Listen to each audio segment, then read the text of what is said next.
fill in between just certain sort of like boxes to check and making something that you love. We were there to kind of help create a home.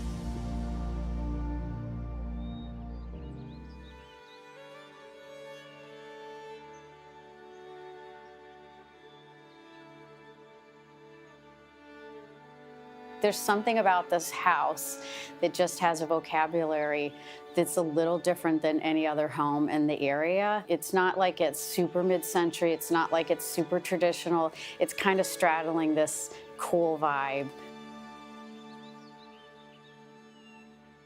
The house does have good bones, even though it had a family room that was shaped as a triangle, fountain and the tree stumps. It was unique, an interesting house that was going to be neat to fix up.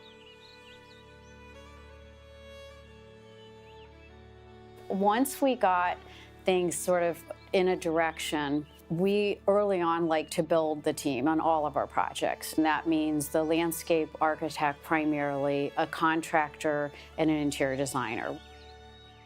We were invited to be involved in some of the early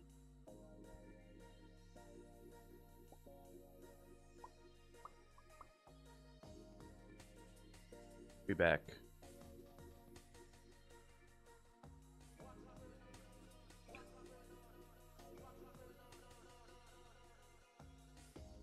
All right, going up on Instagram. So, big plan today. We have a full video we have to put together. Once again, a lot of it's just been editing. A handful of clients have kind of come back from like we shoot a project for like the architect, and then the interior designer wants to like a video, so then we end up shoot, what is it, like we end up kind of editing new set of videos specifically for them. So it's kind of like what's happened. We have a lot of projects that have kind of wrapped up in the winter that we're kind of tidying up, and so this one we had shot a few years ago, I think. And so an architect came back, wants to use the footage. So we have a whole playlist here we have to listen to.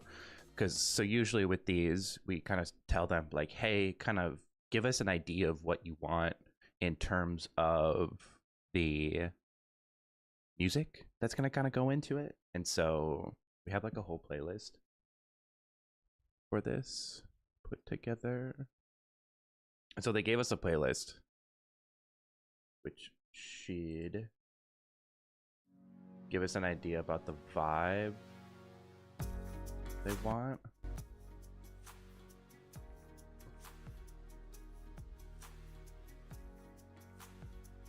Not a big fan.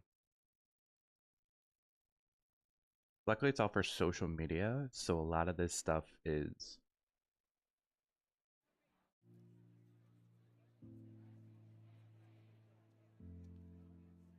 so you get like pretty generous usage rights of like copyrighted stuff with Instagram Reels and TikTok.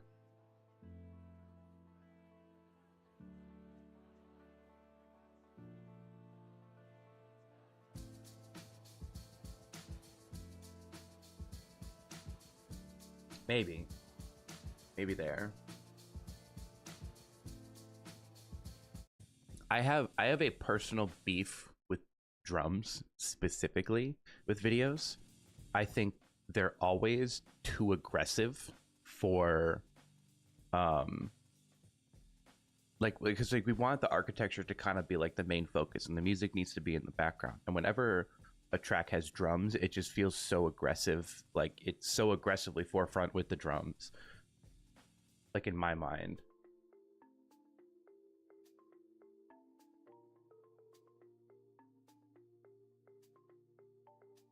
It's like anything that has, so like this song has a little too much drum heavy, like the claps. It's just, they're just, I don't know, and I think they're a little tacky too. The three drums isn't too bad, because I think that's like the whole gimmick, is it's just a drum track. This could work. This would be one where it's like it could either be leaning to the side of like way too tropical, or turn this up. This like could be too tropical when we put it in the video, or it could be good. That one would be like a throw it in and see how it feels. And we do need a handful here. I think we're on three videos is what we're looking at.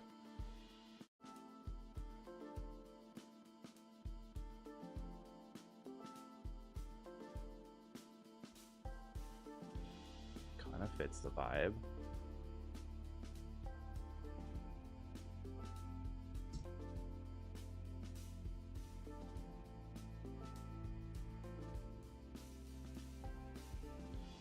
That could work. Just like maybe like a little bit too heavy on the drums.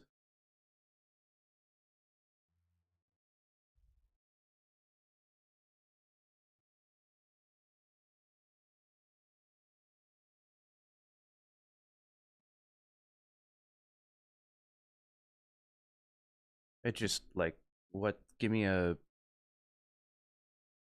video that's going to kind of serve as a good backdrop while we kind of listen to this stuff, because like similar with this is like, okay, that's way too loud.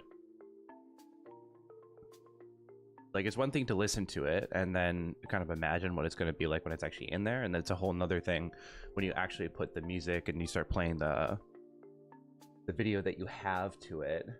And so like I think this works in a way.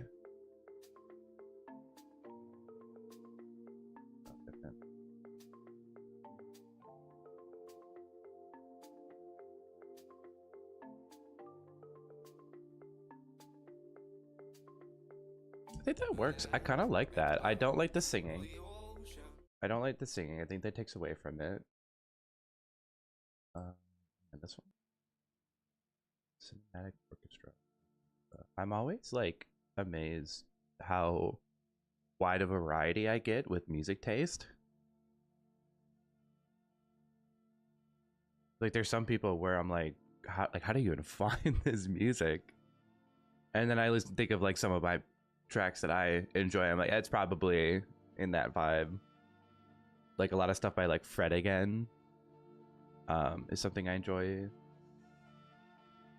using, and I think to most people that I like work with, I think they think that's pretty obscure.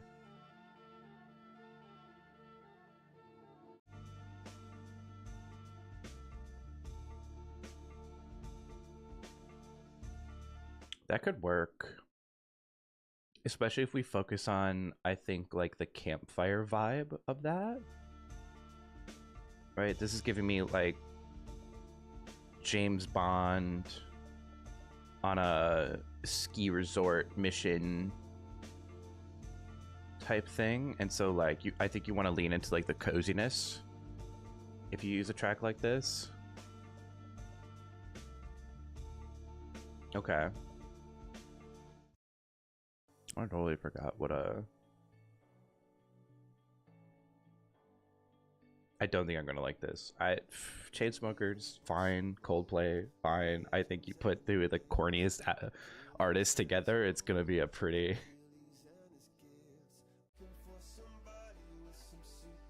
Oh, it's this song. I think it's too hype. I don't know. I think it's too hype.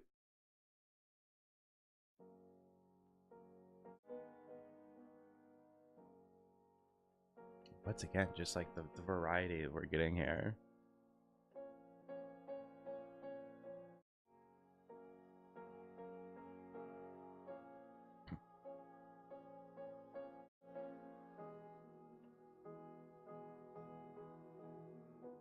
That could work.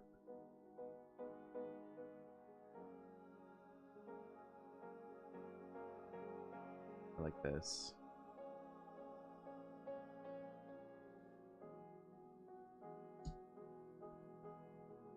I want to add the texting really quick because I think it makes me help to just give a little context to what we're doing.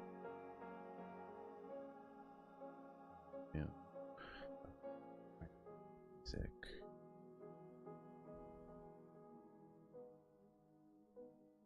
Video. And then we just throw that like right there. Sure. That's I kind of like that. It may be a little too dramatic for social. Because the balance that we need to find is...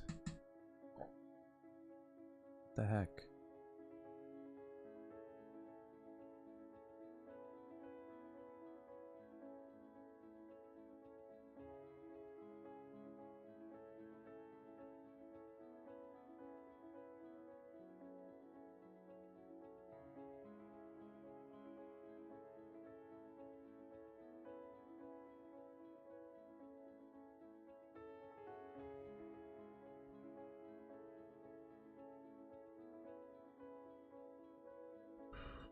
I totally forgot what my title was. It's my fucking IG live stuff isn't working for some reason.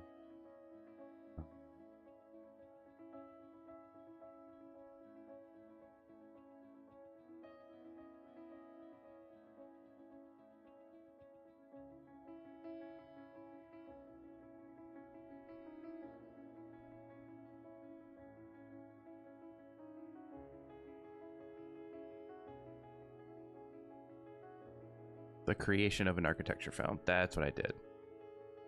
Good lord. I don't know why the Instagram thing keeps like shitting its pants. It's kind of annoying. Save output. Okay. So I'm not even doing anything that like... Is it like copyright strike stuff that's happening? That wouldn't make sense. I don't think they would like automatically take down the stream. That doesn't make any sense to me.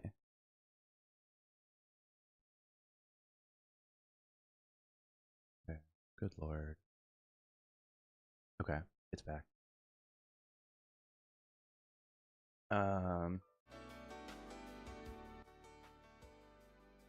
Bruce Hornsby in the range. Once again, just like the variety we're getting here is pretty impressive.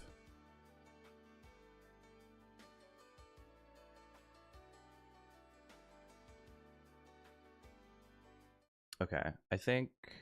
Okay, so I think I have a pretty clear idea of like what music that they kind of picked out I think fits the vibe we're going for. I think this one is our most interesting. I think it kind of like hits that perfect line of you know, because we want a little bit of variety in it. We don't want it to be super stale and boring, which is like, as much as I like this one, you got to think of like where the end use is going to be going, and so is like it's just good. It's just, I think it's a little bit too stale for social media, but it could work. I don't know. Love this, Brody. Thank you, Leslie. It's fun. I love you know, I spend so much time like editing and creating these films. It's like why don't I start just showcasing like what goes into just putting this together? There's a lot of like thought and nuance that we have. Dream about autographs. So what we have is you know, like the first thing we have, like clients usually will, when we start working with them for the first time, we have them put together a Spotify playlist for us, because that kind of gives us a pretty good idea about where their head's at in terms of their branding for their firm, for kind of like how they want to be perceived like publicly. And so this is the playlist we had the architect kind of put together for us, and so we're just kind of going through it and getting an idea. And it's like, it's a pretty good variety, I will say, because we have, you know, something like this, which is a little bit more ambient, a little bit more cinematic, and then we're going like hard swing the other way for like Chainsmokers, Coldplay. And so this gives us a good idea of kind of like where their comfort level is in terms of like how far they want to push the they're kind of like branding. Like some people are like, hey, like send it, like push the music as far as you can, be super trendy, be super relevant. Like there's one that we put together recently that uses this song.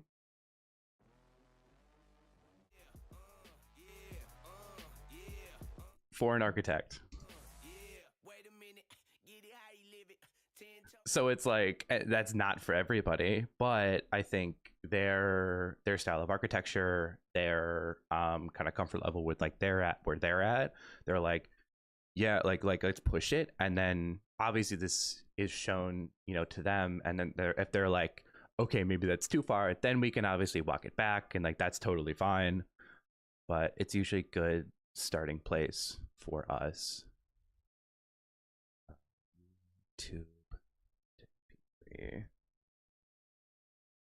and then what's nice about Instagram Reels specifically is we get a lot of kind of air cover in terms of the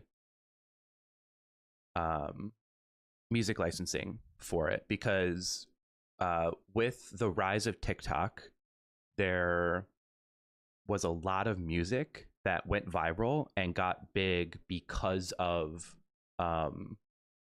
like, you know, you think of like what's his name, Lil Nas X, and the cowboy song he did. I'm forgetting the name of it, but that started on TikTok like years ago, and that's why it gained a lot of momentum. And so everyone kind of saw how successful that was, and TikTok went and got licensing with these like larger music labels like Universal Music Group to give like a universal blanket coverage for people to use their music on that app without any copyright strikes. And so TikTok did that first, and then Instagram was like, wait, that's working really well, so let's go and do the same thing. And so they also have that kind of like universal blanket coverage for like music rights, because they see the value in having a song be used in like viral social media moments.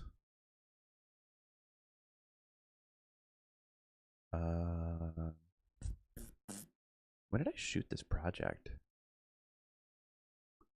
Can't be right there. It is. This is 23. So with this, like, we had shot this project for the interior designer I think a little over a year ago, and then the architect kind of came back and was like, hey, love the stuff, like can we use some of it? And so like that's why we always keep our footage, because there's a lot of instances where designers or like a builder for a project it comes back and it's like, hey, like we really want to use this stuff, and then like I'm able to kind of like put it together and curate it all for them.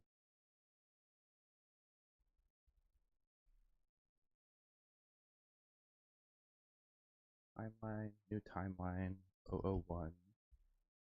I don't know what I'm putting here first. I'm gonna have to kind of go back through our notes, because it's been a minute. Like we had a meeting, and then, you know, with like, and rightfully so, if it's like your first time doing video or your first time kind of dipping your toes into this stuff, you kind of just like are waiting for like the right moment and like when you feel comfortable for it.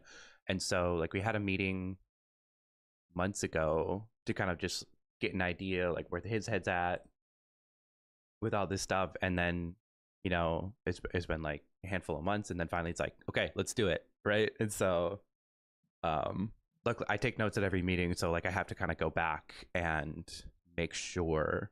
We can probably put our music on again and just make sure that I'm not missing anything.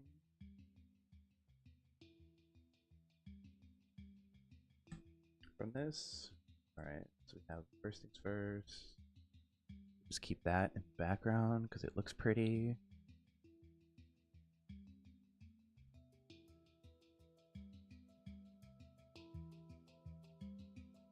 So we're just gonna go and gather all of our music first.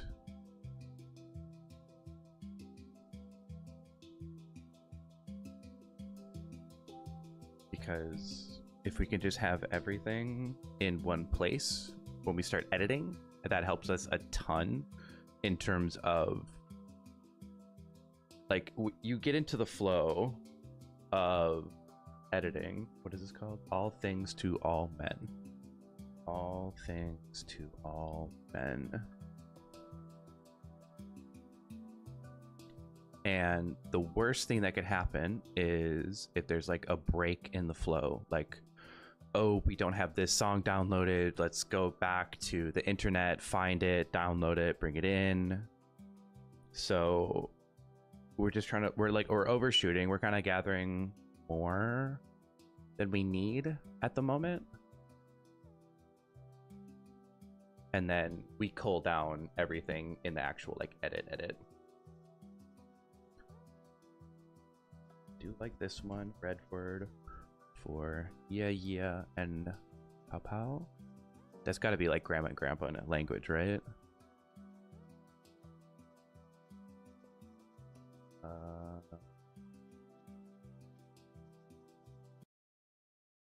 Other ones again. I think those are the main ones.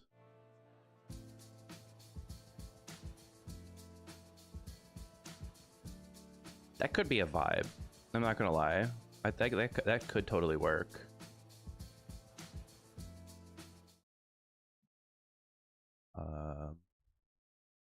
I think we just throw it in there. Sons and B.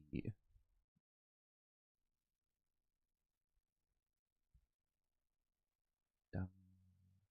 X.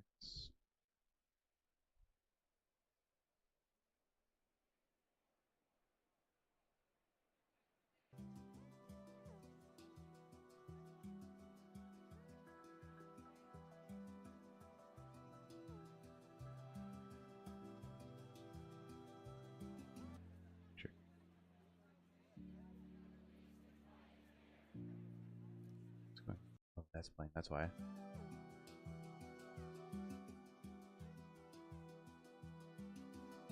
Go up just a bit. Okay. So we have all of our tracks, almost all of our tracks downloaded. Doop. Okay.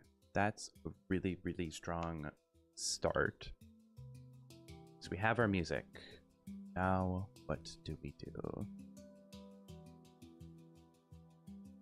Dumps. So here, we organize all of our folders, but the worst thing that we can do is end up spending like a ton of time just trying to look for a specific thing. Okay, so we have this.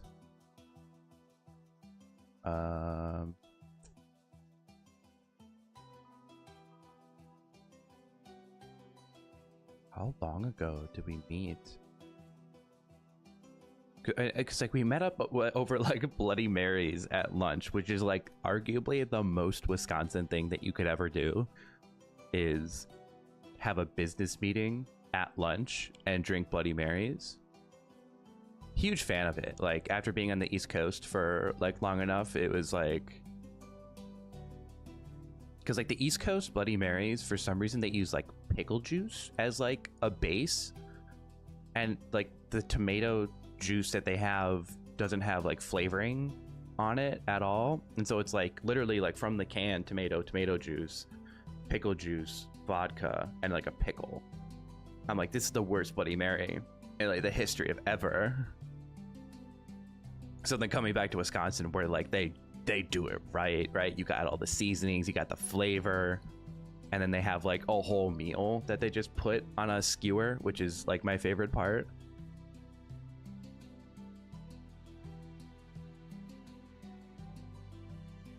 Okay, I don't think I have meeting notes from that.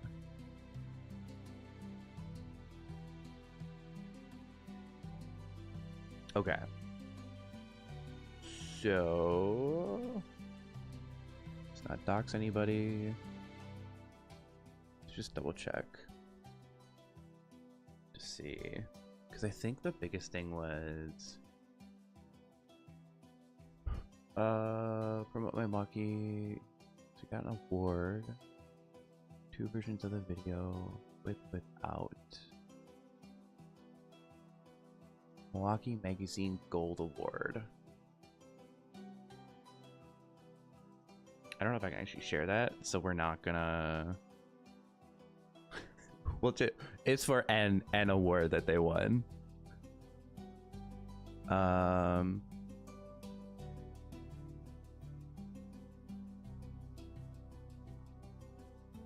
it was vacation home.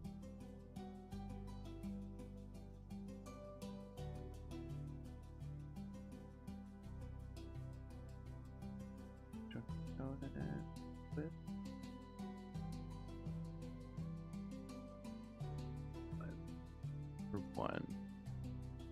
So 3 videos. Okay. So, let's just go kind of get reacquainted with like all of our footage. I think we can kind of go back here. Go text. Bring, no, not that one.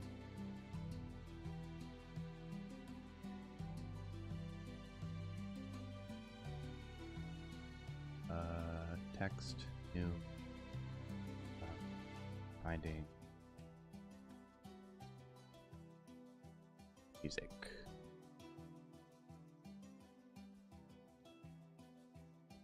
For the video. Here. There we go. So let's just kind of like go get reacquainted with like all of the footage that we have here. So because we had shot this like a while ago, it's gonna, you know, you kind of want to get an idea of like what we all have. Again, because like usually when we start the edit, like we're kind of coming like right off the rip of, like we had just shot it, and then we're like going to the select reels, and then we're like putting together the edit. So it's like between the shooting it and then between going through every second of footage that we have, we're very, very familiar with it. But then when you take like kind of a 2-year hiatus from it, you kind of come back and you're just like what did we shoot again? What are we doing? So you're just like kind of like taking a moment to kind of get an idea of what we're working with here. And so like with this film specifically, like this is for the architect. And when we had shot this initially, the interior designer was the one that brought us out, and so a lot of what we were shooting was very much more kind of focused on the interiors. But there's like moments like this where it's like, hey, like this is kind of like architectural. I think this could work. And even like these like through moments, I think these are really nice, especially if I'm not as super apparent in like the shadow, which I think is true. Not have a timeline. That was for Justin selects. Yeah. Okay. So the gold are the ones that he does like. Yeah, because like what we had done, and so like when someone comes back and it's just like, hey, love the videos you put together for like the other client you were working with, would love to do something for us, is it's usually good for us to kind of like sit down with them and go through like, hey, like here's kind of like some of the footage we got, like is this, let's make sure that this is like valuable for you, that this is going to be like, you know, worthwhile. I like that, like this moment's super nice. We're just trying to find stuff that's a little bit more architectural and less interiors based. Like even that, you get some good context. It's just such a hard site to shoot purely for the fact that I think I could show in a drone shot a little bit better.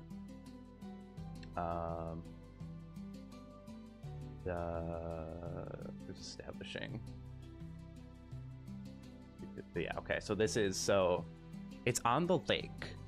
It's a lake home, but the setback from the actual lake itself is so far back. And so like usually with lake homes, in terms of just like publishing and kind of showcasing the home, like you really want to give that, make sure that connection to the lake is like apparent and is there.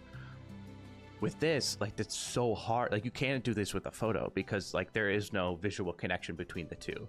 And so like we kind of like cooked up like, hey, like what if we shot through all the trees with the drone to kind of give them the connection?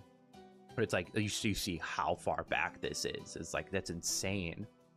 And it was like, yeah, this works, but then, you know, once you cross through here, they had just cut down like all of like they had like a really nice meadow here, and they had just cut this all down. They had this ugly little like floaty platform thing, and then you see the neighbor's house. All is apparent before you get to the actual house itself, so it's like, yeah, this works, but I think visually, like, it's almost better to do like a shot like this and then cut in to a shot like this of like, right, show that connection, but we're not actually giving the connection as like a one through shot, because it was just so much of like just not very appealing visually through here. Especially like the neighbor's house was just like a little overgrown, and like you can see that ladder on the side. It's just like, if the meadow was still there, this would have been like a maybe. But like the meadow was just cut down. You see the neighbor's house, and then we finally get to the actual home. So it's like, it was worth trying, but I don't think it's quite worth it. And then not to mention, like, we're getting like these super crazy hot spots when we were shooting.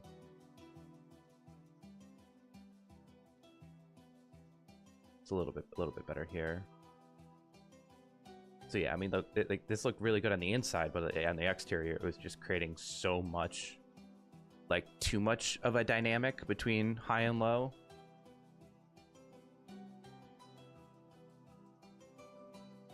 This is more textural. I think this was one of the ones that we started on Premiere Pro, and then we eventually transitioned into DaVinci Resolve. And so there's like this really weird like unorganization to stuff, because when we switched to DaVinci Resolve, we had to go through and like recolor, organize all of our footage. Why has this been so slow lately?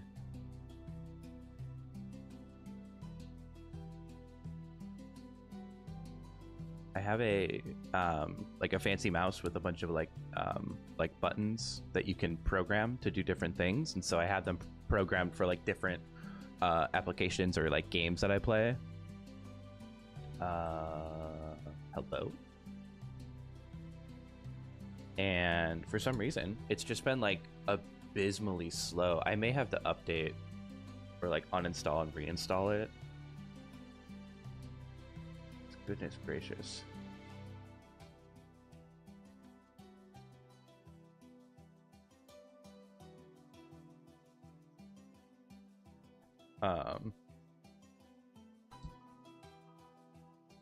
It just helps with like ease of creation, right? Like if you're able to hotkey stuff. I think like this is big for like Excel, people who do like Excel stuff. Just like if you're able to have like the stuff that you use on a regular basis on hotkeys, like it can make the editing process that much faster. And it's just smoothing out that creative flow. Like if I don't have to sit here and think about like, oh, where's this button, oh, where's that button, and it just becomes like of second nature. Like boom in, boom mark out, boom, cut it, move it up. Like that's so much smoother than having to like hit a bunch of different keys that are all over my keyboard, when it's like you can just program all this onto your mouse. I don't know, I've always been into the efficiency. I was also that like annoying kid in architecture studio that had the very loud mechanical keyboard. And so it's like 2 a.m. Everyone's like miserable and tired and like trying to finish their project. And then there's me like, and I always had headphones in. So I'm like, I can't hear shit. I don't know that I'm being that loud and obnoxious, but I was. And I was always there too. It was not like I was ever not there, because I'm always like working on my project. It's pretty good.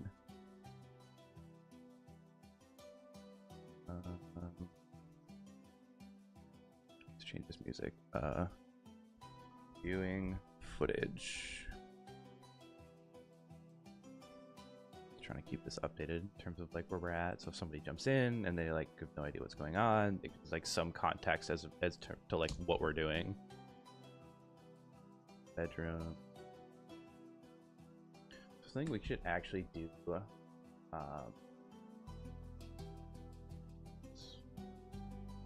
see for long. There we go.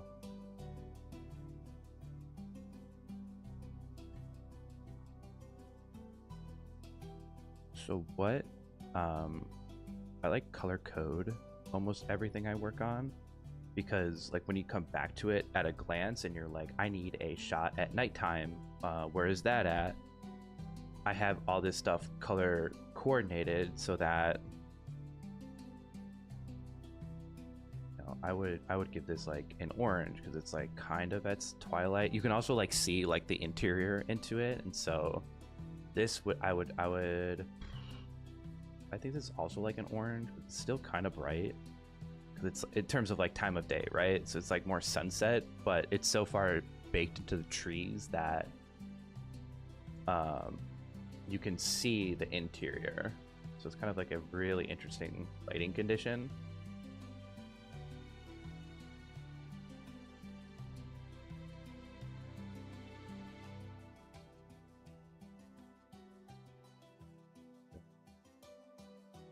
Just trying not to get super in the weeds, but like just enough where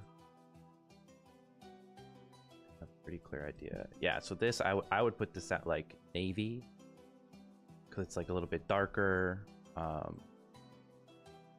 This should almost go here. That goes here.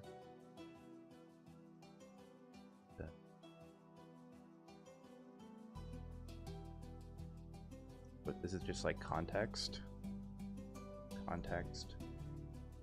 We do this a lot with our shoots where we'll spend a good chunk of time shooting the actual architecture, but then there's a chunk of time that we want to make sure that we're going to kind of capture more than just the building itself, because like the building has context. It has most good architects are designing a building specifically for the site itself, and that includes more than just it's kind of like four corners and what's immediately around it. Is there's the giant lake, and so how do we capture the lake in a way that's helping kind of enforce the design decisions that they made and like how they kind of crafted what they crafted. But then it also kind of gives like a really good sense of space.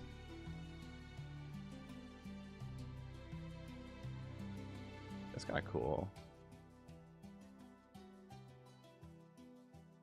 That's better. You can see like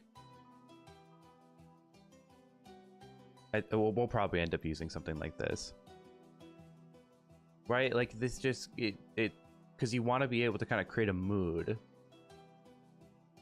that the same site context and conditions are kind of also giving when you're on the site. Like, because you can't, like if I just start off a shot like this, it's like, okay, that's cool, that's a cool home, but then like you have no idea where it is, you have no idea the context that it in, and there's no like lead up or mood or emotion that's kind of building to then help. Because so then like when you show the actual architecture, it's all kind of the same, the site, the mood, the environment, and then the architecture. It's all one. And so like that's why we do these context shots, or not these context shots, because we're trying to create a sense of place before we actually show the home.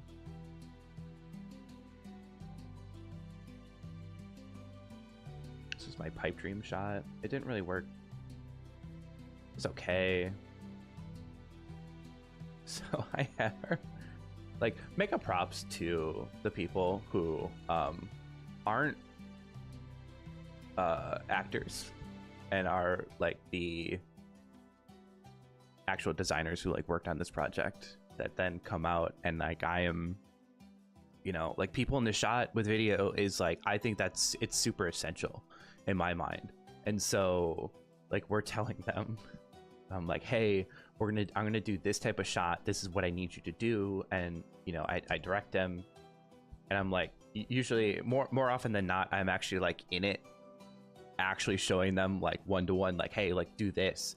And so like just like walk down the stairs, and then you know, like pro tip with the stairs, most people walk up the steps, and when they're holding onto the rail, they're using the rail to propel themselves up the steps. That does not look good in video, because because you kind of see it here. Oh no, she doesn't do it here.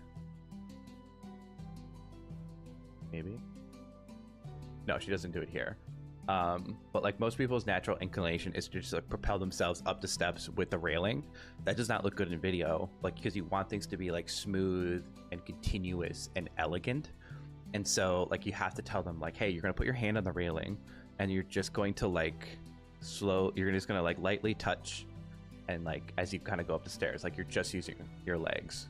Whereas like most people's natural tendency is to do something like this, where you're like pull, pull, pull, pull, and then just like, you know, for variety, I'm like, hey, like run up the steps like you're excited and you're like coming home, type of thing. Because I was like maybe there's just something there. It really wasn't there. I think it would have been better if it was like a kid. Then I think that would have maybe connected a little bit more. But yeah, major props to the architects and designers who kind of come out to shoots and then end up getting kind of roped into becoming an actor or actress. Because it's not easy, man. It is like there's so much. Like if we go to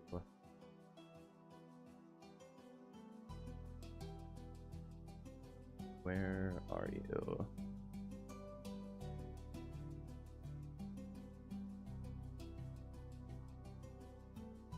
Oh, here we go. Opening the door. Opening the door.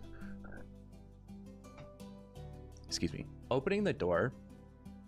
Seemingly easy task. On paper. You just push it and you walk out. In order to make opening a door on video look good, there's a lot of like small things that you kind of need to connect, and you need to do at the same time. That is very much against the actual like your own like internal habit of like pushing a sliding door open.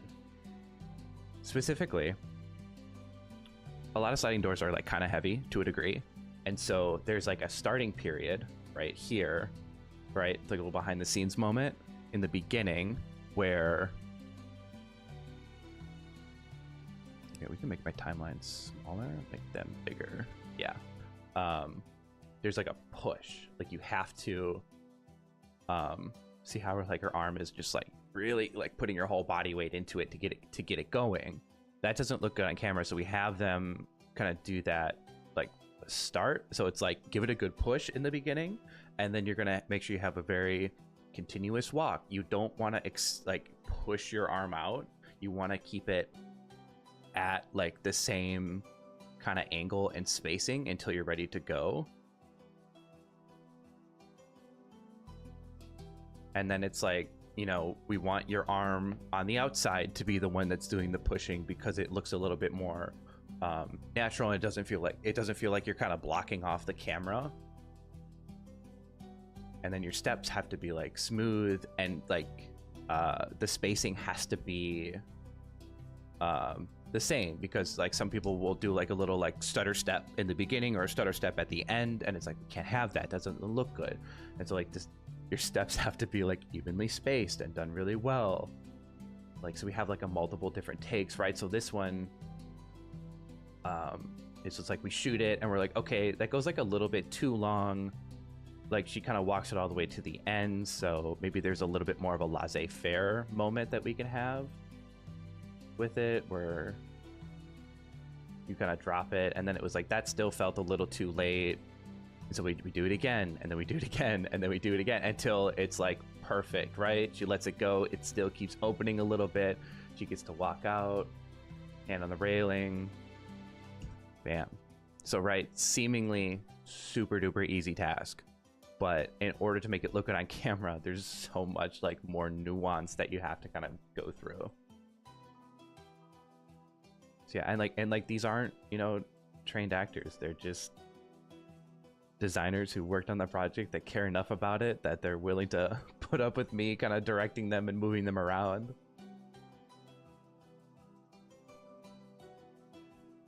Sorry.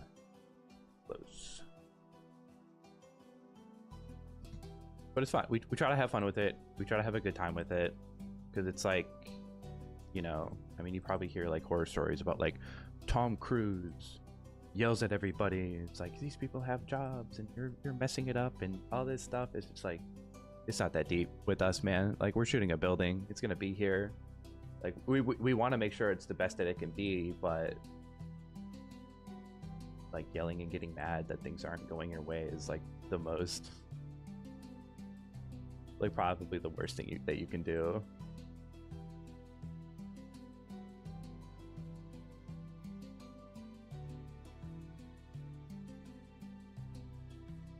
A lot of the kitchen.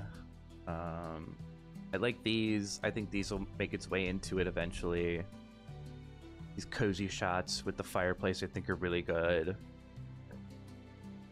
A lot of like the honed in details of like the interior stuff I think is probably a skip.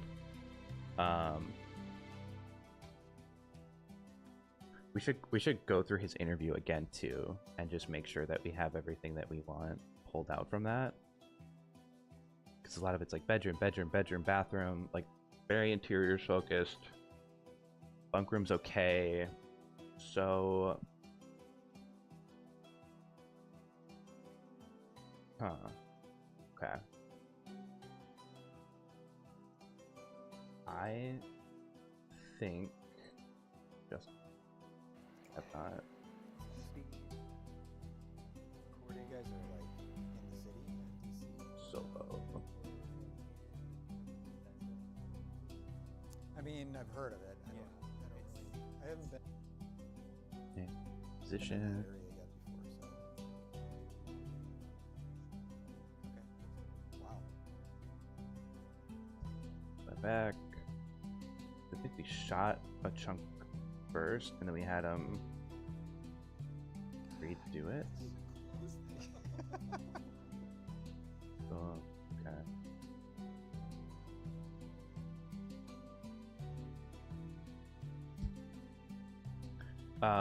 So fun fact, when they do the movie clappers, that is them syncing video and audio together, because more often than not, actually all the time, you're going to be recording audio into a different location than you're recording video. And so when you put them together in post, right, like we have our video track, we have our audio track that's like completely separate, we have to time them up. And the easiest way to do that is to have them clap in the beginning of their interview, so that when you see the clap connect visually on camera, you can see the spike in audio here, and then you put them together. Like I said, I was working on my house. And it's beautiful. So I think, is this like a nothing burger little chunk? Yeah, okay. That was a flub.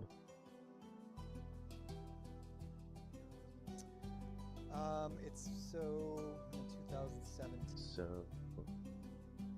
that up, because none of the audio, because like the C70 does record internal audio, which we'll use sometimes for kind of aligning the audio video, but we never use it for anything. Is when I started.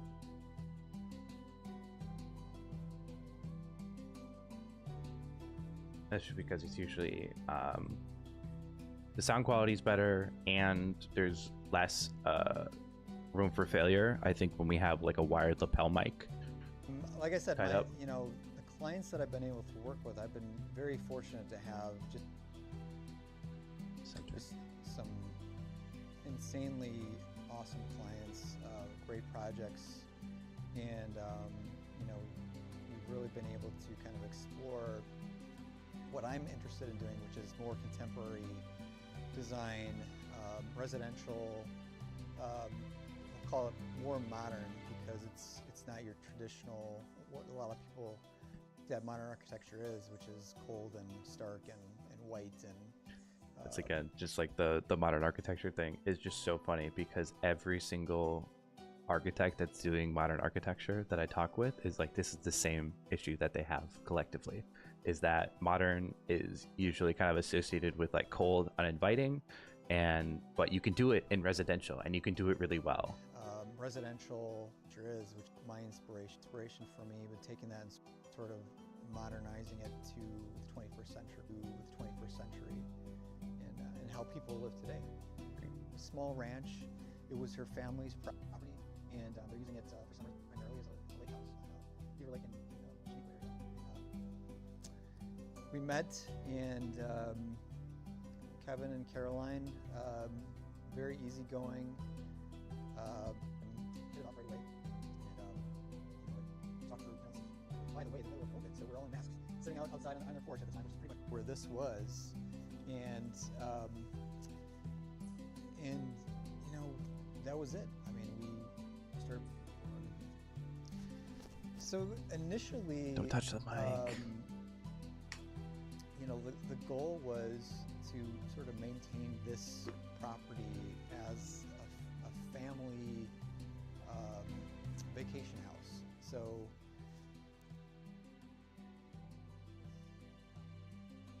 having their extended family, their kids and their grandkids come and spend the summers here and be able to just and you know, they're very casual about how they live, so they weren't looking for anything formal or McMansion-y, we'll call it.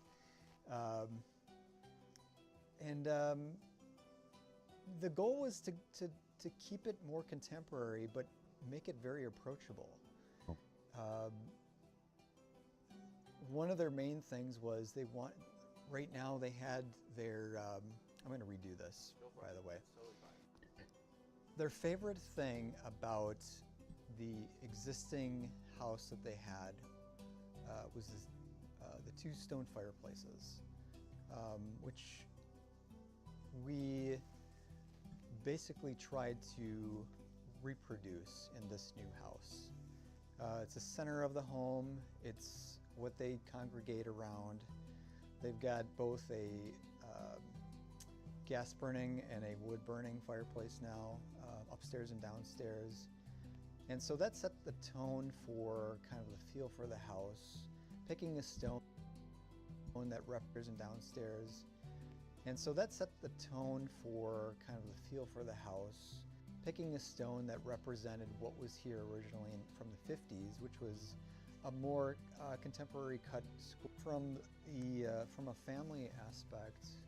Certainly this would be something that they'd want to pass on to the later generations. And so they wanted something large enough not only to fit their whole family when they're here, but then you know, hopefully at someday their kids could live here full time. This could be a full-time, and I keep telling them, like, you guys just need to move here full time because this is still Real. I think the clients like live in New Jersey and then this is their like vacation home. yeah. It's a beautiful place. I mean, full time's a stretch. Like Wisconsin winters, rough. Right? I totally understand why they wouldn't want to live here. Starting a design like this because you know the main attraction is going to be the lake. So, I mean, it's pretty easy starting a design like this because you know the main attraction is going to be the lake. So, usually I sort of structure the layout based on your views to the lake and the connection that you have, orienting so that the whole backside of the house is along the long of the layout based on your views to the lake and the connection that you have, orienting so that the whole backside of the house is the long way that faces the lake. And then, you know, as you can see here, it's mostly glass on this side, and that's true for both downstairs and upstairs, and then for the exposed basement part as well. And it's It's also trying to get natural light into the house. So not only is it window placement, but you have to think about the sun and how it moves across the sky. So this is a little more tricky because we're sort of dealing with a western view towards the lake. So ideally, you know, you'd want to be looking more south to get the southern light in. But in this particular home, we were still able to get a lot of light from the south side because we have good exposure even at the end of the house.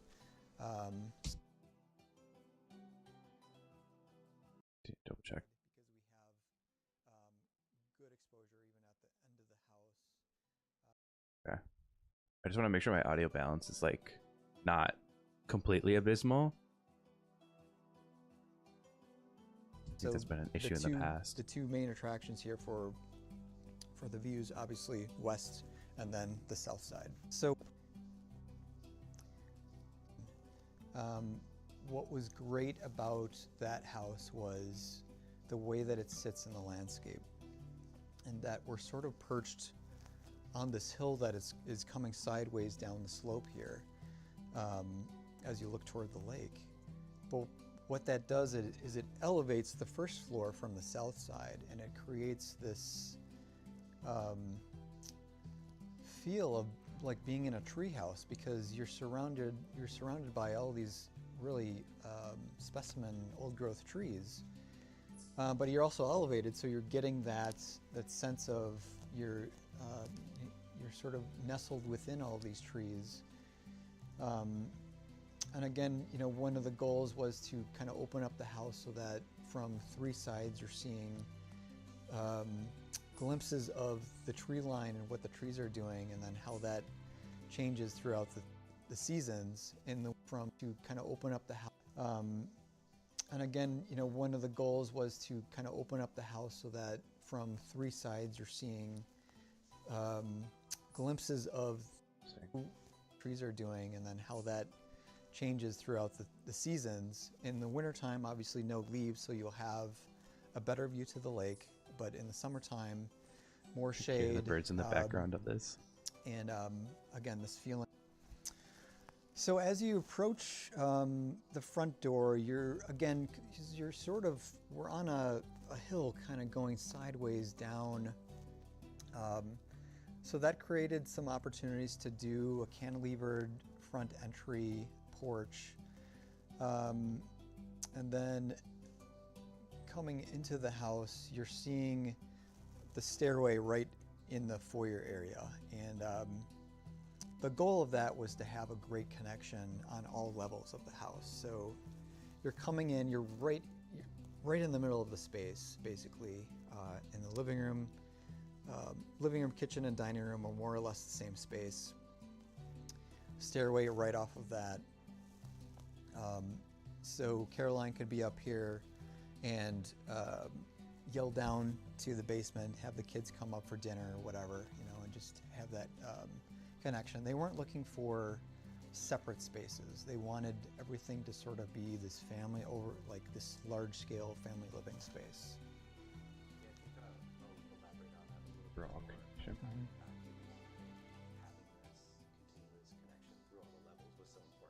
A lot of the stuff is just like labeling things internally so that I can kind of come back to here at a glimpse when I'm looking for something. When the family is all here, obviously I think the goal is to have everyone be connected and feel like they're living in the same space. However, it's a large house, right? So you know, how do you get this level of scale but then still make it feel casual and approachable and feel like it's not too large for the type of space that you're living in? And so in my mind, the best way to do that was to have these more connected spaces throughout. There's 4 bedrooms upstairs. The kids stay up there. The grandkids have. When she says kids, like these are people are like my age, like late 20s, early 30s, have grandkids type thing. have their own space in the basement. That's the bunk room, which they call the Bat Cave, because originally the house was the original Bat Cave was in sort of like the really cold, damp, dark area of the basement. And with this new Bat Cave, we were able to sort of bring it into its own light and create this really dramatic six bunk bed space that they can also play in, right adjacent to a downstairs rec room that the kids can play in. But again, it's like you know, you want these. However, I'll tie those two together. Okay. Tuck one for sure was getting the connection to the lake and having the connection to the landscape, so that you're feeling like it's an extension into the interior of the space rather than just your inside outside. The porch is a great example of that. Love that. They're basically living on this porch all summer, so they're able to sit out here during the day, have dinner, relax at night. And then we have the oversized patio doors behind me, which you know, you can open that a good 10 feet and be able to go inside, outside without any doors in the way, which is great. Secondly, I would say this idea of the shared family vacation house and being able to connect as a family, even though a lot of the family members are long distance. So Kevin and Caroline live in New Jersey full time, and then they have one of their kids lives here in Wisconsin. Another one lives in Chicago. Another one lives back on the East Coast. So when they're all together, it's, you know, how do you sort of maximize that feeling of togetherness? And again, the size of the house, scaling it so that it fits everybody at the same time, but then the openness of that makes it feel like everyone's sort of together. It's pretty good.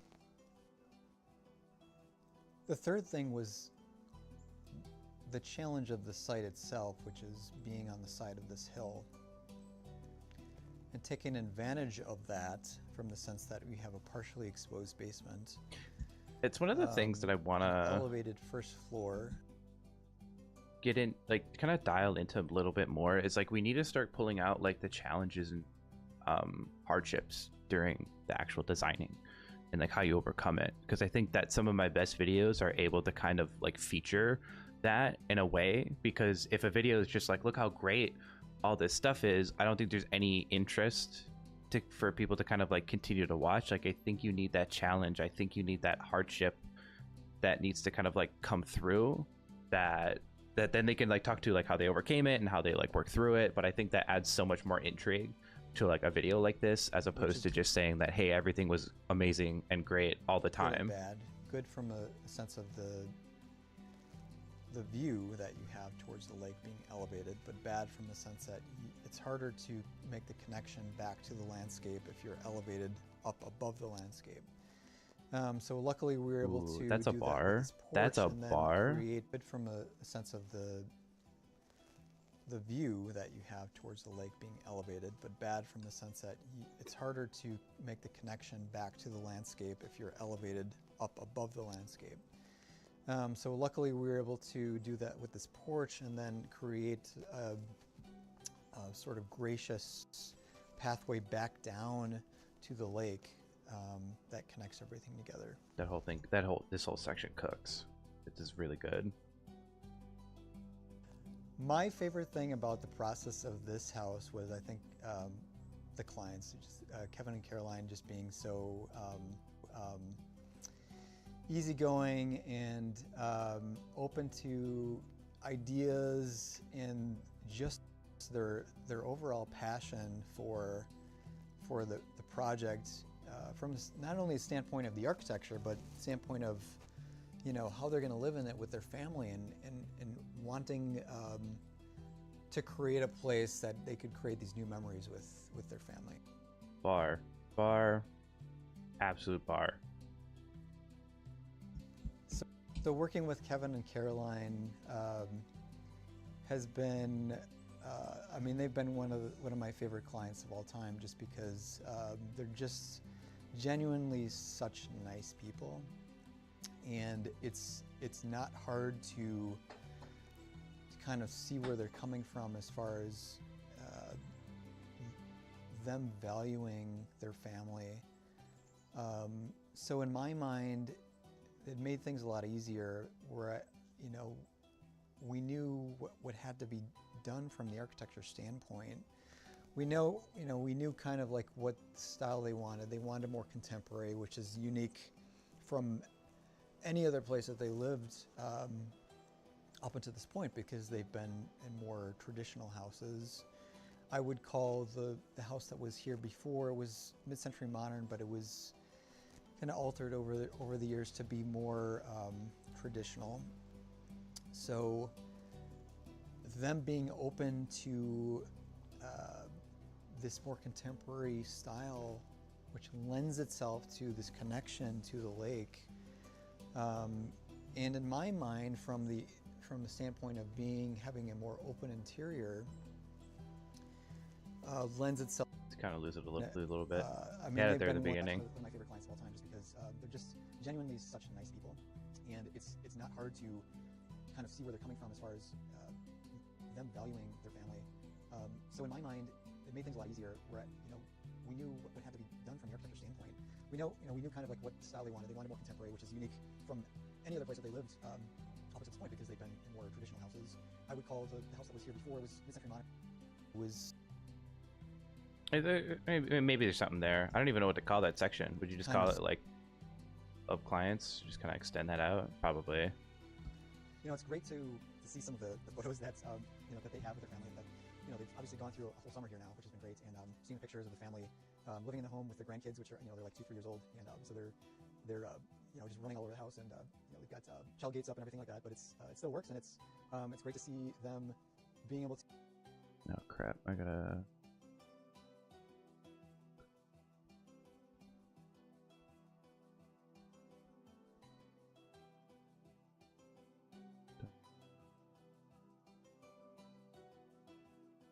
Oopsie.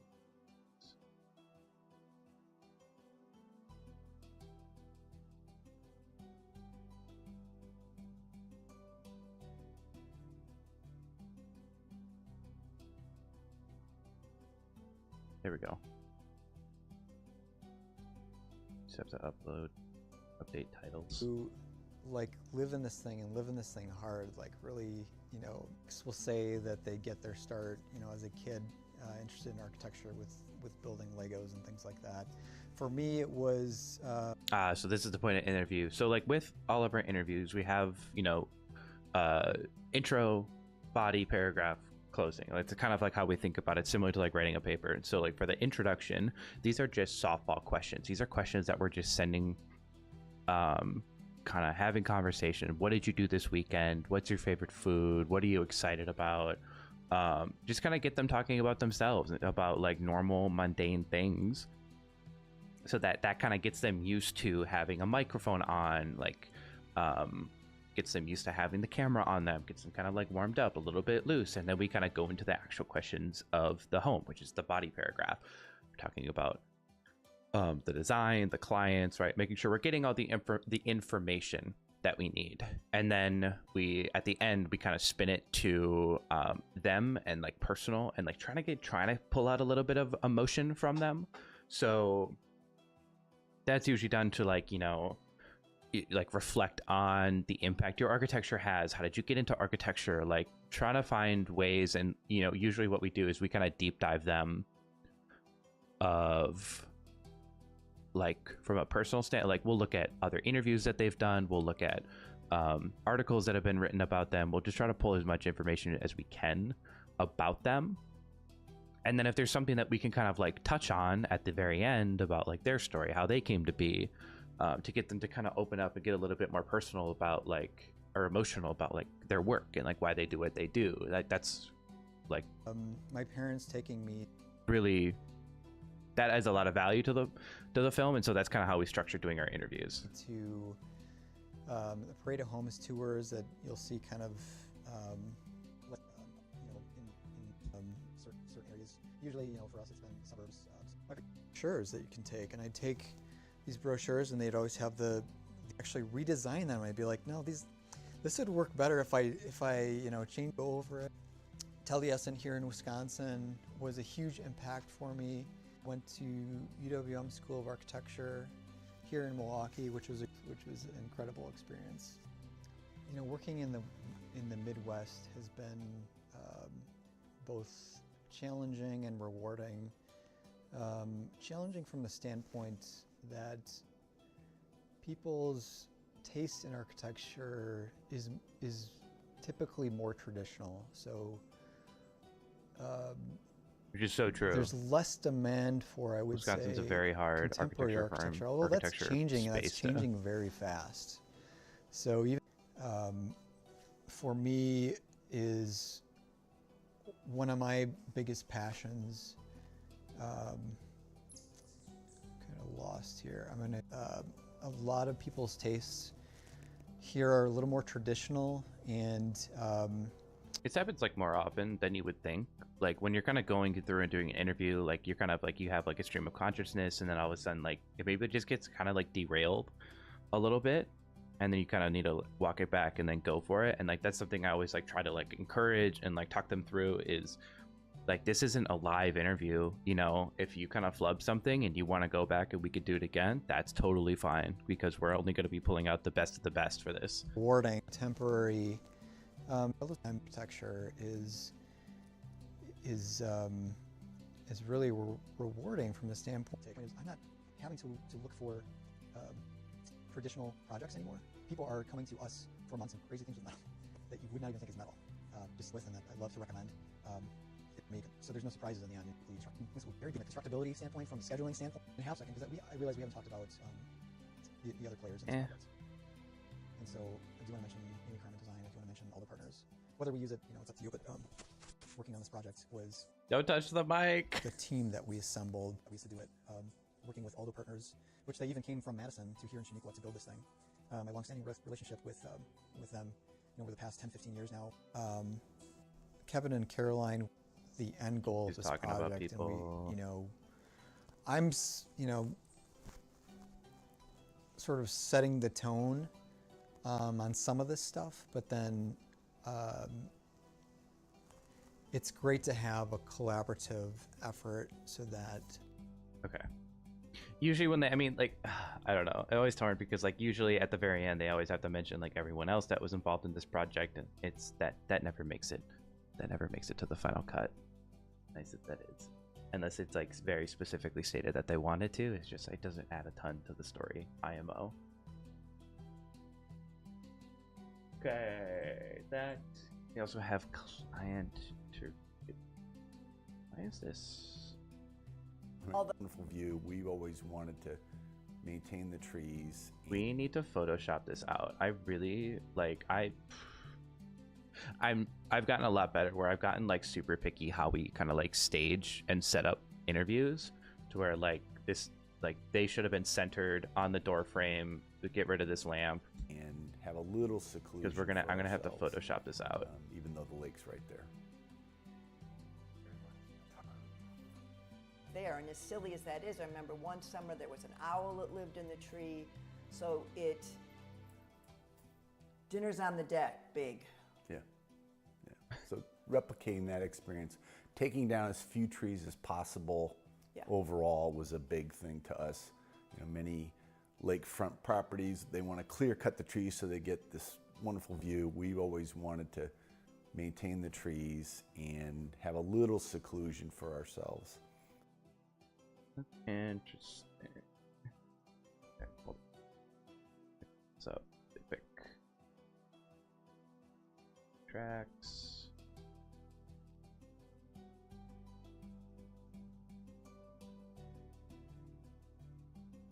smaller. You know, really worked or talked a lot to the builders about working to keep those trees there. And as silly as that is, I remember one summer there was an owl that lived in the tree. Trees. So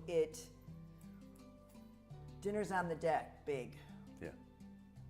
So There's a lot of this stuff, right? Like when you go through Justin's interview, hearing him kind of talk about the stuff, and then we're kind of going back through the client interviews, and we're like, okay, like there's like we can kind of find some of these connections. Can I ask some questions? Of course, ask away. replicating that experience, taking down as few trees as possible. Yeah. Yes. So we wanted to add the upper level on so that there wasn't going to be people having to pull straws who slept on the pull-out couch in the laundry room in the basement, if we're perfectly.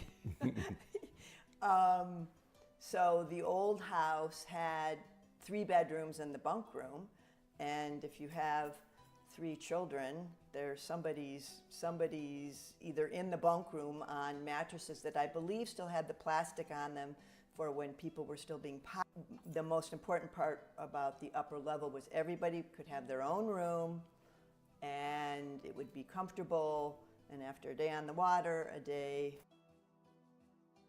Guest rooms.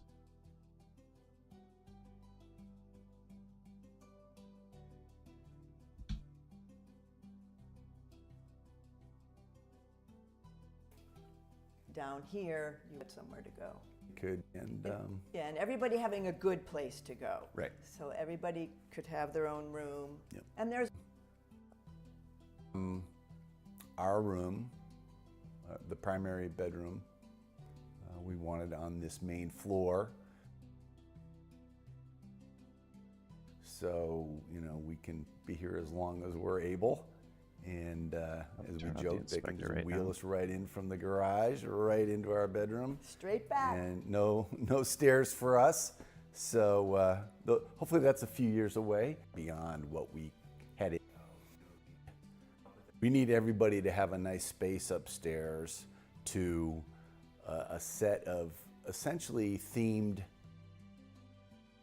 Guest rooms. Primary.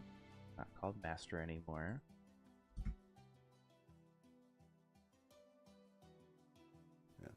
themed bedrooms through Amy Carmen and her team. Even our small grandchildren will latch on to, I get the bird room, I get the tree room. That's so cool. And So what they're talking about is there's like defining characteristics of like each of the guest rooms. So like this one is called I labeled it the Pop-Tart room. I think they may have a different name because for some reason they think that like this looks like Pop-Tarts. Tree room, obviously trees. The bird room because birds. So it's kind of cool. Holy shit. Not that.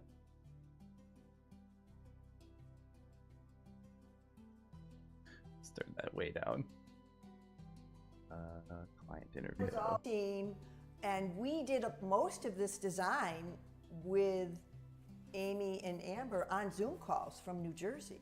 So they would do all their storyboards, and we'd be sitting in our little dining room in New Jersey and looking at Kevin's little computer. And so sometimes when they would show what is now upstairs, we'd be like, oh, I don't know about that. And they were so creative, so persuasive, and we had total confidence, and it turned out wonderfully. So it isn't cookie cutter at all up there. Right. You know, it's quite fun and dramatic. yeah, it's the anti-cookie cutter for sure. Yeah. And the I never will build another one, but what comes of it when you have working with such great people, it's been amazing. And the bedrooms and the bathroom. But they were great about breaking it down sort of room by room and taking us through their ideas. And it was a little hard on Zoom occasionally. We're so There were a few there were a few tears, mine this time, not yours. After the first call with Amy and her team, we got off the phone or got off the Zoom call, and it was so overwhelming. Yeah. Because this designing a home was not my dream come true. I mean, there are people, because then I know that I would want oak floors. I wouldn't want oak floor from a maple floor. So true. So true. Like, I don't know. As someone who like just installed flooring, like I could not tell you the wood color that we selected. I'm like, it looks good. It looks good, and that's what I'm rolling with. Or from so they were so good about walking us through choices. You asked very specifically, don't give us the world, give us 2 or 3 things, tell us why you think these might work, and that made it very easy. Jersey. Mid-century modern home here was less attached to, wanting to contrast with our home in New Jersey and more wanting to tie to the history of what had been here. And interestingly, I grew up in California in a mid-century modern home.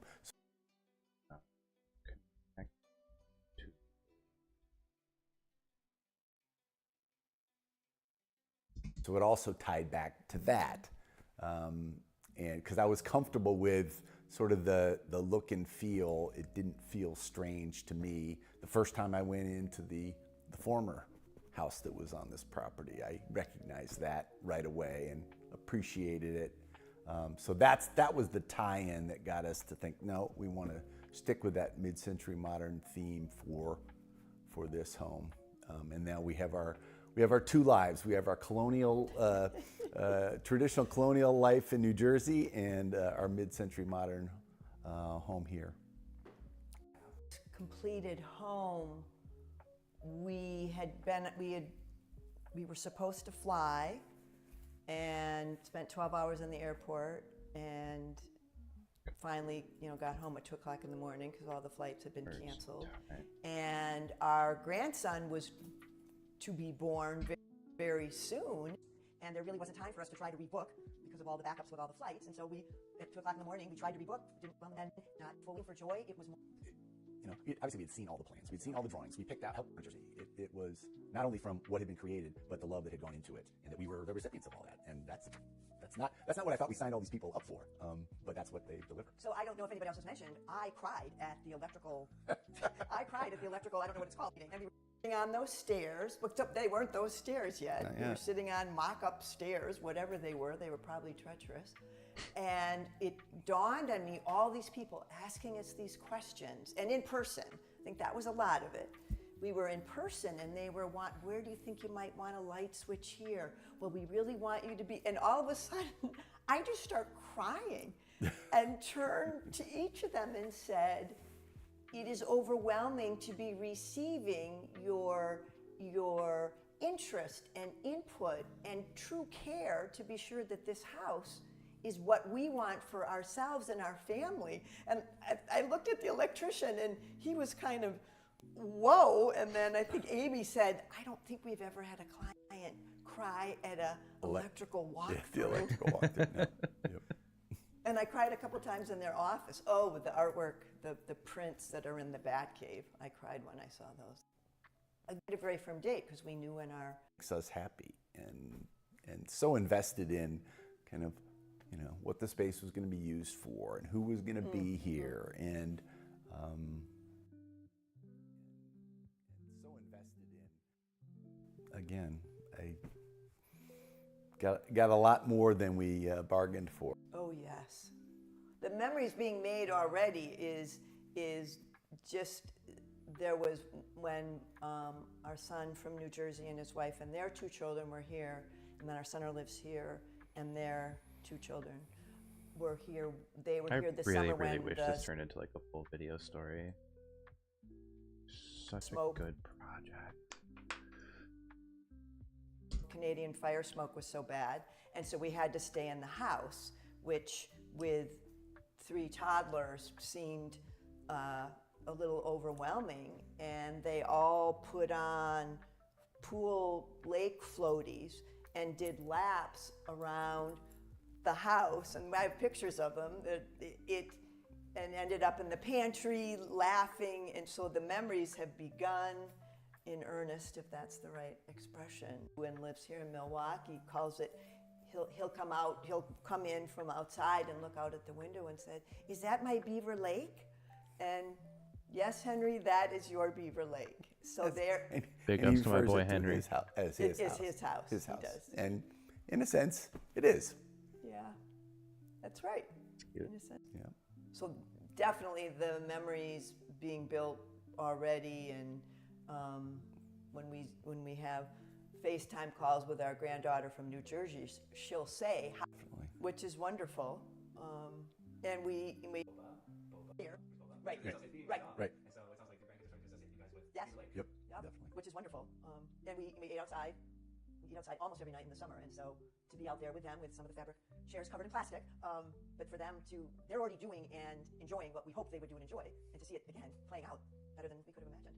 And my father just turned 95, and so he and his wife had a big party. They live in Merton, and my sisters came with most of their children, and to walk nieces and nephews who had also grown up coming to Beaver Lake, Camp Beaver, as it has been named, for them to come to Camp Beaver and see this house, spend time here for a couple days, was really fun. And listening to them talk about what they remembered from when they were children, and imagining what it will be like for them to come back. And as we said to them, we hope they enjoy. Yeah, that was something that, you get little pieces, literally and figuratively, memories of the old home. And when we were walking through the old home with the builder, I just said, because they were commenting on this beautiful paneling.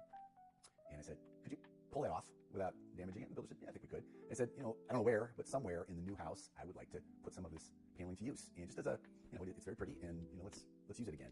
And in a couple different places. And so there's some in Kevin's office, and then we have a little wine. We can't call it a wine cellar, wine closet. There's some in the wine closet downstairs.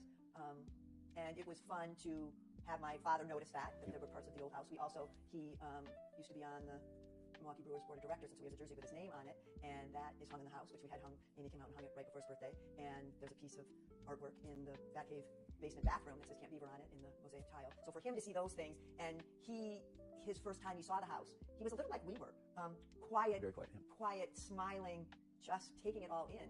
It was great. It was great to have him see it for the first time, and he appreciated much of the detail. The layout of the house, this main level, is basically the exact same way it was in the old house: kitchen, eating area, living room. So it's the same footprint with almost the same layout. And when you suddenly realize, well, this is why I feel so familiar, this is why I'm instantly comfortable, and it was fun for him to see that.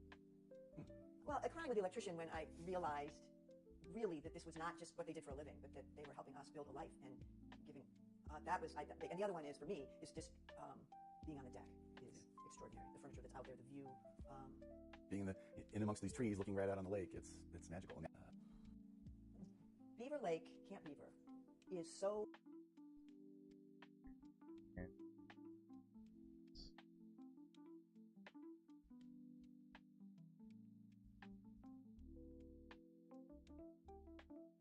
You never really know where some of the interviews kind of take you, and so while we have our list of interview questions that we have to make sure we kind of touch on to get the information that we need, there's also Milwaukee Brewers Board of Directors. Okay. There's a level of discovery that kind of goes along with it, and so you kind of let the conversation kind of take its natural course and kind of go down some rabbit holes that maybe seem interesting. And so when they kind of talk about a specific thing, then I'll just kind of have a follow-up question to that. I'm just hey, talk a little more about that. Sometimes it goes somewhere. Sometimes it can be the best piece of the interview. Other times it's not, and other times it's just kind of fluff and filler. But that's okay. But I think the opportunity and the upside that presents, though, when you follow those conversations, is so much better, is so worth the extra 10-20 minutes of interview footage time that I have to kind of go through. Dad, fuck through. Especially with clients. Because there are some people that are an open book when it comes to doing an interview, where in my own personal research of them kind of leading up to it, there's a ton of information for me to pull on. There's articles, there's interviews, there's podcasts. So there's a lot out there on them that I can kind of like pull from, and I can get a pretty good idea of what we're going into, and I can kind of find some of those deeper questions to ask. But most of the time, a lot of these people are kind of like closed books. Either it's like they don't have any articles written about them.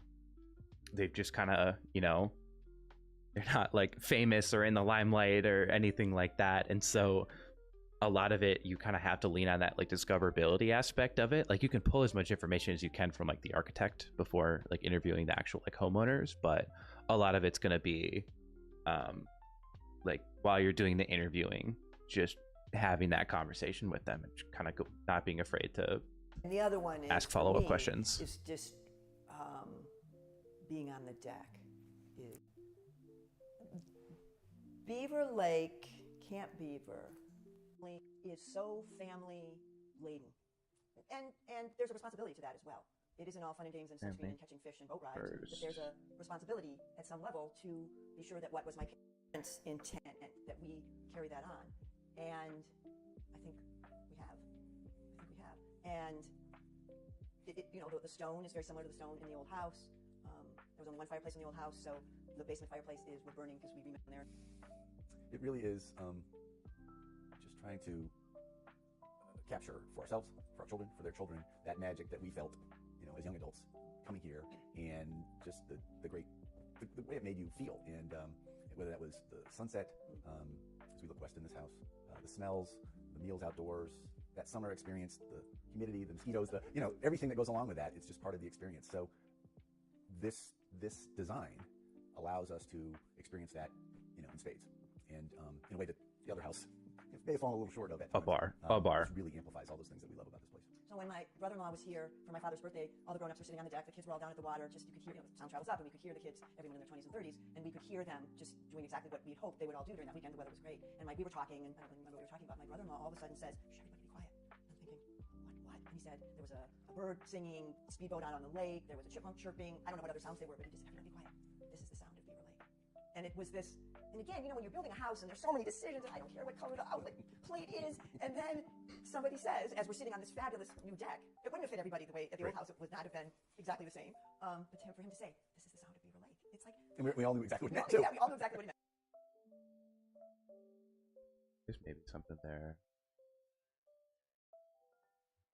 So like what's going through my mind is the sound design. Like is there a way to kind of weave that into a video that then like this is the sound of Beaver Lake and then it goes quiet and then we just have layers of sound of like what she's kind of talking about, of like the lake sounds, the trees, the birds, the insects, and just kind of like putting all that together.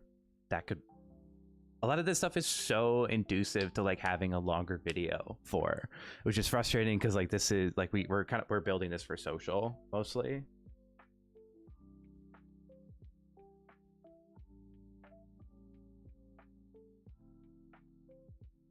There's just so much here for us to kind of like sink our teeth into. It's a little heavy at times to wow, this is, the old house was the old house.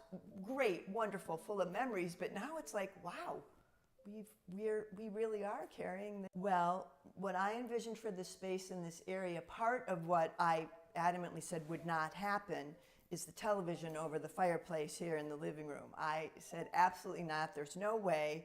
Of course, there is a television in this space. Wait, is there? Because I'm dealing with the same issue. So maybe it's not. Okay, so if an interior designer, a very well-renowned interior designer, is going to put a TV over the fireplace. Hold on.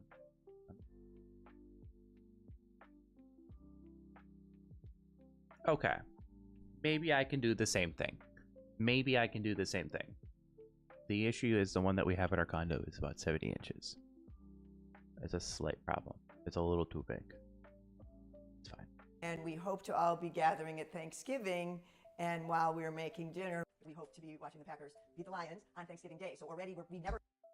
Unfortunately. Well, No, that year, that was 2023. Packers did beat the Lions, and then they went on the run, and then we almost got to the AFC Championship. But our fucking kicker is awful, and he missed like a bunch of extra points and field goals, and then we lost to the 49ers, and then the 49ers proceeded to get absolutely dog-walked by the Chiefs in the Super Bowl. Well, that's not true. No, we never did have a. And then we actually absolutely shit the bed this year against the Lions. She's a big Beaver Lake fan. Well, we Who's gonna see it? we get asked that all the time. Partly because people look at the house and say, "Well, why would you need any place else?" And partly because they know we'll actually be able to stay warm during the winter. Winters are rough. I grew up in Wisconsin, man. It's a different animal. Okay. Everybody clear idea. I will be right back. I don't think we're going to be going. No, we might call it there. I have to walk my dog. I have to get some.